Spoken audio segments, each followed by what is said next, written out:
Hello guys, welcome to my channel Sneha বিশ্বাস। সবাইকে জানাই শুভ সরস্বতী পুজো। সরস্বতী পুজো কিন্তু আমার বেশ ভালো কেটেছে।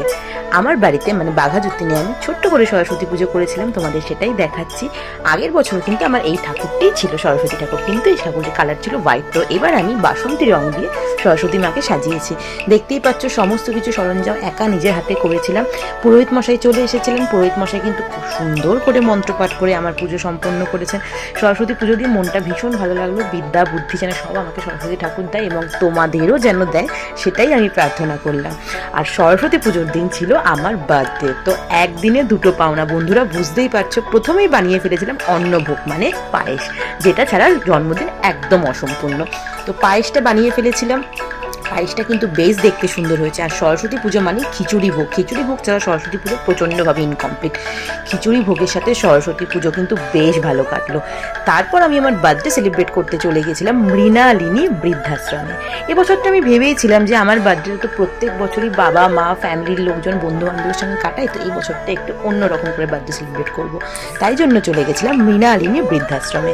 অ্যান্ড মৃণালিনী বৃদ্ধাশ্রমে গিয়েছি যাদের জন্য গৌরীদি এবং আমার আন্টি সুচরিতা আন্টি, তাদেরকে অনেক ধন্যবাদ যে আমাকে এত সুন্দর একটা জায়গা ঠিকানা আমাকে দেওয়ার জন্য। খুব ভালো লাগলো। এখানে অনেক বয়স্ক দিদারা ছিলেন, তাদের আশীর্বাদ পেলাম, তাদের সাথে গল্প করলাম। খুব সুন্দর করে আমার বার্থডেটা আমি সেলিব্রেট করলাম এই মৃণালিনী বৃদ্ধাশ্রমে। দেখতেই পাচ্ছ প্রচুর ফটোজ এখানে দিয়েছি। আর আমার এই ভিডিওটি যে বানিয়ে দিয়েছে তাকেও অবশ্যই থ্যাংক ইউ নমনীল, কারণ ও না থাকলে হয়তো তোমাদেরকে এই ভিডিওটা আমি করে দেখাতে পারতাম না। আরেকটা কথা বন্ধুরা, আমি কিন্তু বার্থডের আগে বাড়িতে ছিলাম মানে বারাসাতে। তখন আমার মা আমাকে সারপ্রাইজ দেওয়ার জন্য একটা কেক নিয়ে চলে এসেছিল।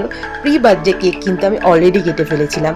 আর শুধু তাই নয়, বার্থডের আগের দিন মানে 1 তারিখ রাত্রেবেলায় কিন্তু আমি 2টো কেক কেটেছিলাম। এটা কিন্তু আমার জন্য পুরো সারপ্রাইজ প্রি বার্থডে প্ল্যান ছিল।